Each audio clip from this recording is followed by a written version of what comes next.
బాలుపాట అజరామరం SP Balu విగ్రహావిష్కరణ కార్యక్రమంలో వెంకయ్య, దత్తాత్రేయ, శ్రీధర్ బాబు తదితరులు. స్వర సార్వభౌమత్వానికి నిదర్శనమైన ఎస్పీ బాలుతో నాది ఆత్మీయ అనుబంధం. మాజీ ఉపరాష్ట్రపతి వెంకయ్య నాయుడు. రవీంద్ర భారతిలో బాలు విగ్రహావిష్కరణ. సంగీతానికి ప్రాంతీయ భేదం లేదు. దుద్దిల్ల శ్రీధర్ బాబు. నాన్న రాజకీయాలకు అతీతం ఎస్పీ చరణ్. ఎస్పీ బాలసుబ్రహ్మణ్యం ఆలపించిన ప్రతి పాట, ప్రతి రాగం ఒక భావ జలపాతం. ఆయన గొంతులో నవరసాలు నాట్యమాడేవి. బాలు పాట ఎంత గొప్పదో ఆయన వ్యక్తిత్వం అంతకంటే మధురమైంది అని భారత మాజీ ఉపరాష్ట్రపతి ముప్పవరపు వెంకయ్య నాయుడు కొనియాడారు. బాలు జీవితం. నిన్న విజయవంతంగా ఎస్పీ బాలసుబ్రహ్మణ్యం విగ్రహాన్ని ఆవిష్కరించారు. ఏడా రవీంద్ర భారతిలో. బాలు గొంతు అందరికి ఇష్టమే. ఎస్పీ బాలు గారి పాటలు ప్రతిరోజు ఇంటనే ఉంటాం. ఆయన లేకపోయినా కూడా ఆయన గొంతు ఇంకో 1000 కాలాల పాటు ఉంటుంది. ఆయన చాలా అద్భుతమైన గాయకుడు. దీంట్లో అందరం ఆయనకు అభిమానమే. ఆయన గొంతుకు అందరు అభిమానమే. కానీ ఎందుకు రవీంద్ర భారతిలో విగ్రహం పెట్టిరు? ఎందుకు పెట్టిరు అనకంటే ముందు, దీనికంటే ముందు ఏమేమి పెట్టిరు అనేది చూసుకుందాం. కాంగ్రెస్ ప్రభుత్వం వచ్చిన తర్వాత సెక్రటరియేట్ దగ్గర రాజీవ్ గాంధీ విగ్రహం పెట్టిరు. తర్వాత తెలంగాణ తల్లి, అంటే తెలంగాణ తల్లి పాత తల్లి ఉన్నా కూడా రూపాన్ని మార్చారు. తెలంగాణ తల్లి రూపాన్ని మార్చారు.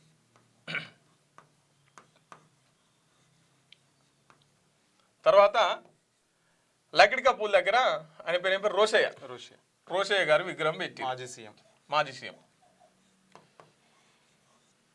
ఇక నిన్న రేపు మళ్ళా ఎన్టీఆర్ విగ్రహం పెడతానని కూడా ప్రకటించాను. తెలంగాణలో ఎంతమంది ఉన్నారు? గద్దర్, గూడ అంజన్న, రీసెంట్గా మొన్న చచ్చిపోయిన అందశ్రీ.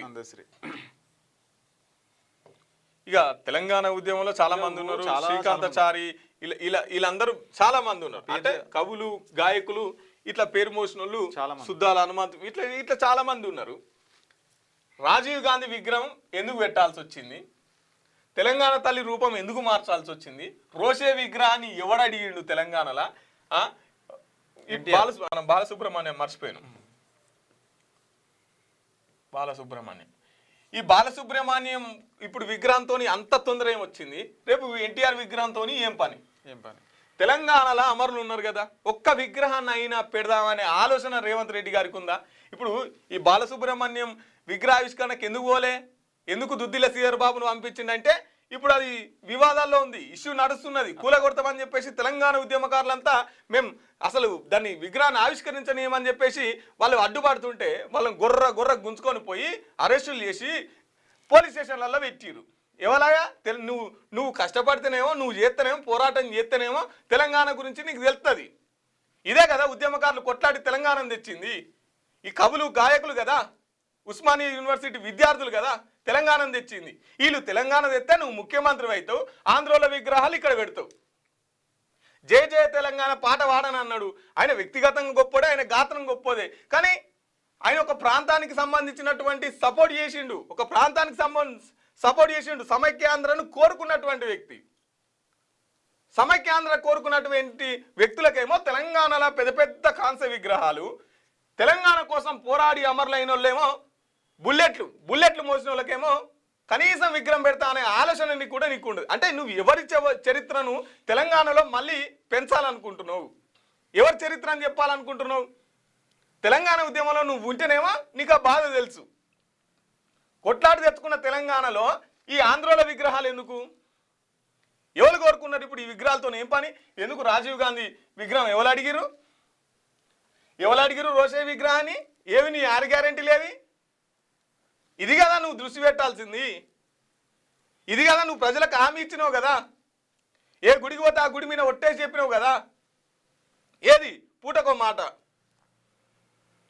ఇక నిన్న పోతే అడిగి మాట్లాడాల్సి వస్తుంది. మళ్ళీ మాట్లాడితే ఏడ వివాదాల్లో ఇరుక్కుంటున్నా అని చెప్పేసి ఇంటికాడు ఉన్నాడు. శ్రీధర్ బాబుని తోలిచ్చిండు. శ్రీధర్ బాబు ఏమంటున్నాడు? ఆయన ప్రాంతానికి సంబంధించినటువంటి వ్యక్తి కాదు, ఆయనకు ప్రాంతాన్ని రుద్దొద్దు అంటున్నాడు. ఎందుకు రుద్దొద్దు? ప్రాంతాన్ని రుద్దొద్దు అంటే ఆయన కూడా అట్లే ప్రాంతానికి సంబంధం లేనట్టు. ఇప్పుడు ఆయన క్రిస్టియన్ పాటలు పాడిండు.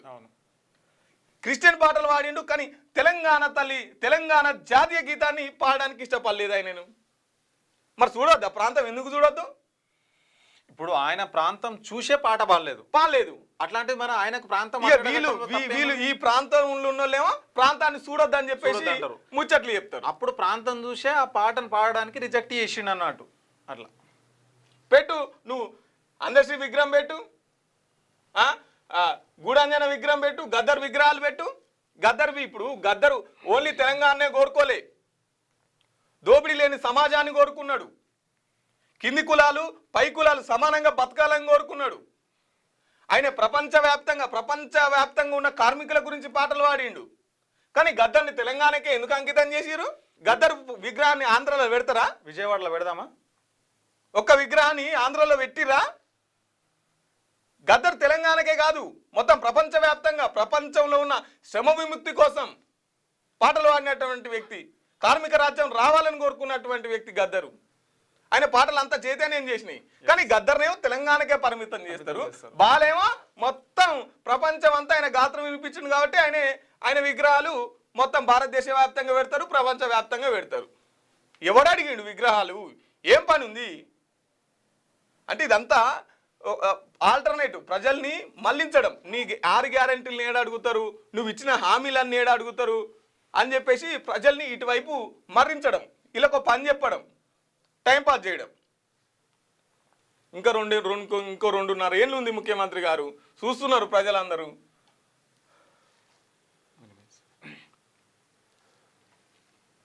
సో ఇది మొత్తానికి వివాదాల నడుమ గత 10 రోజుల నుంచి ఏదైతే వివాదం ఉందో దానికైతే తెరబడిపోయింది. వాళ్ళది అనుకున్నట్టు చేసేసారు, విగ్రహం అయితే ఓపెన్ చేసేసారు. మీకు వార్తలు రాయడం, విశ్లేషణ చేయడం వచ్చా? అన్యాయాన్ని ప్రశ్నించడం తెలుసా? ఇంకెందుకు ఆలస్యం? క్యూ న్యూస్ మిమ్మల్ని ఆహ్వానిస్తుంది. ఉమ్మడి ఆదిలాబాద్, వరంగల్, కరీంనగర్, నిజామాబాద్, ఖమ్మం, మెదక్, రంగారెడ్డి, హైదరాబాద్, మహబూబ్ నగర్ జిల్లాలకు రిపోర్టర్స్ కావాలను సంప్రదించవలసిన ఫోన్ నెంబర్ 8688926084.